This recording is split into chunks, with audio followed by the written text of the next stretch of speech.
नमस्कार माऊली, चला ज्ञानेश्वरीच्या सहवासात. ज्ञानेश्वरी अध्याय 7 मधील 8 ते 14 ओव्यांच्या सहवासात आपण जाऊया. ज्ञानोबाराय ज्ञान, अज्ञान आणि विज्ञान हे आपल्याला व्यवस्थित समजून सांगतायत. त्यामध्ये ज्ञान म्हणजे अर्थात आत्मज्ञान, ज्या ठिकाणी कुठल्याही गोष्टीची भेदभाव करण्यासाठी जाणीवच शिल्लक राहत नाही, तिथे विचार करण्यासारखं काहीच राहत नाही आणि तर्क करून काही समजावून घ्यायचंय अशी अवस्थाही राहत नाही. ह्याचाच अर्थ असा, अज्ञान विज्ञान हे सर्व काही त्या एका ज्ञानामध्येच विलीन होऊन जातं. कारण ज्ञानातूनच तर हे दोन्ही प्रगट झालेलं आहे. जिथे ज्ञानाचा अभाव तिथे अज्ञान, आणि ज्ञानाच्या साह्याने जे विज्ञान प्रगट झालं, जो प्रपंच विस्तारलाय, तो खरा मानणं आणि तो खरा मानणं हे ज्ञान समजणं, ह्यालाही अज्ञानच म्हटलेलं आहे. हे सगळं काही ज्ञानाच्या प्रकाशातच अनुभवायला मिळतं आणि हे दोन्ही ज्ञानामध्येच विलीन होऊन जातं. ह्या ज्ञानाच्या बाबतीत ज्ञानोबाराय आता आपल्याला पुढे मार्गदर्शन करतात. ज्ञानोबाराय म्हणतात, जेणे सांगतयाचे बोलणे खुंटे, ऐकतयाचे व्यसन तुटे, हे जाणणे साने मोठे उरोने दे.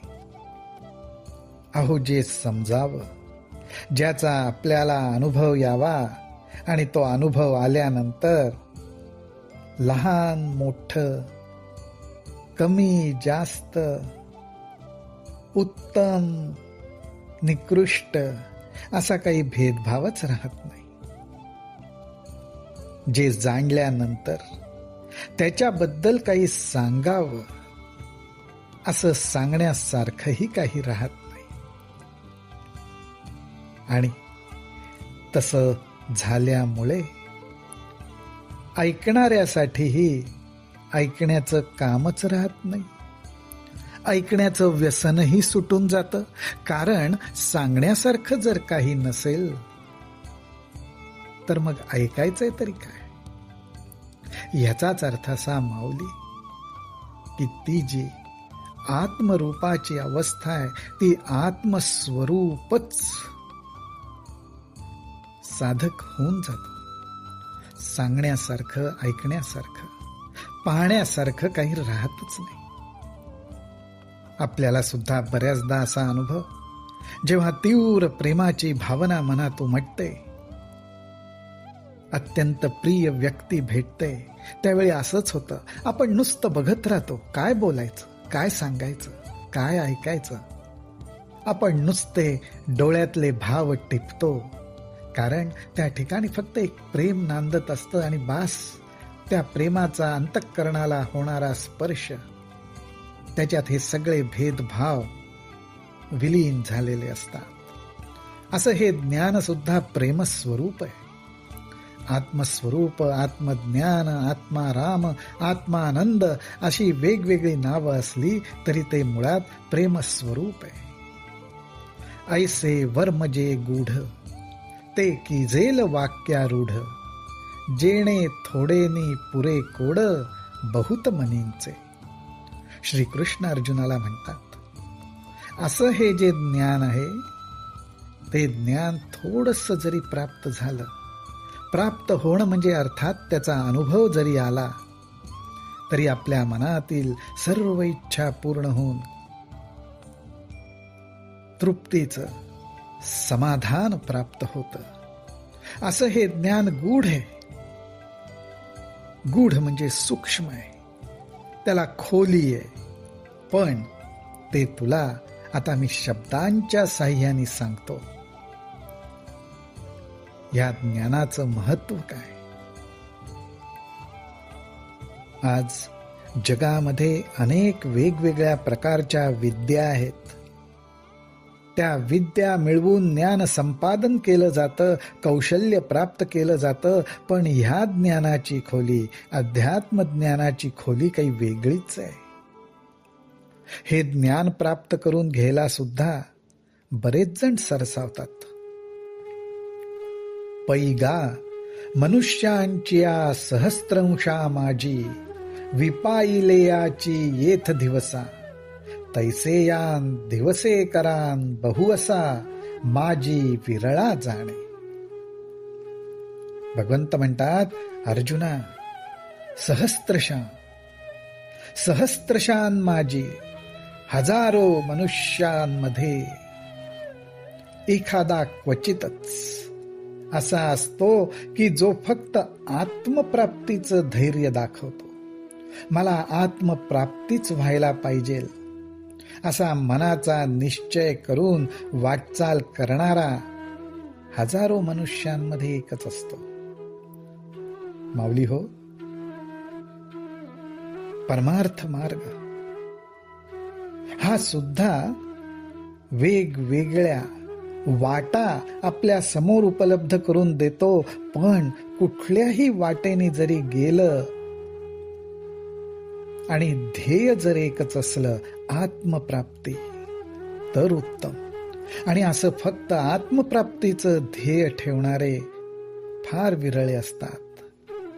म्हणून भगवंत म्हणतात, हजारोंमध्ये एखादा हे ध्येय ठेवून वाटचाल करतो. जैसा भरले या त्रिभुवना, आतू एक एकू चांगू अर्जुना, निवडुनी की जे सेना लक्षवरी. जर उत्तम उत्कृष्ट सेना तयार करायची असेल तर अर्जुना, ह्या त्रिभुवनामधले एक एक कुशल योद्धे निवडून सेना बांधता येईल, सेना उभारता येईल, असे लक्षावधी मिळतील.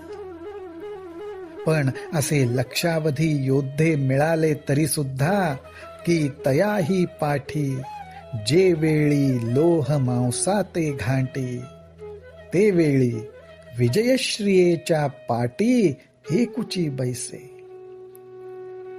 अशी लक्षावधी योद्ध्यांची जरी सेना उभारली तरी सुद्धा योग्य वेळ आल्यानंतर जो शस्त्राचे घाव स्वतः सोसतो, जो शस्त्राचे घाव स्वतः सोसतो, त्याच्याच गळ्यात विजयश्री माळ घालते. युद्धाचे प्रसंग असतात, परंतु फार थोड्याच लोकांना परमवीर चक्र प्राप्त होतं. विजयश्री फार मोजक्या लोकांच्या पदरी पडते. सेना मात्र लक्षावधी योद्ध्यांची असते. ह्या उदाहरणातून भगवंत अर्जुनाला हेच सांगतायत, कारण अर्जुन हा योद्धा आहे. म्हणून असं समर्पक उदाहरण ते देतात आणि म्हणतात की अर्जुना, अशा योद्ध्यांप्रमाणेच अनेक लक्षावधी परमार्थ मार्गाची वाटचाल करणारे प्रगट झाले, एकत्र आले, त्यांची सेना उभारली, तरी सुद्धा मला फक्त भगवंतच हवा असं म्हणणारा मात्र विरळाच असतो.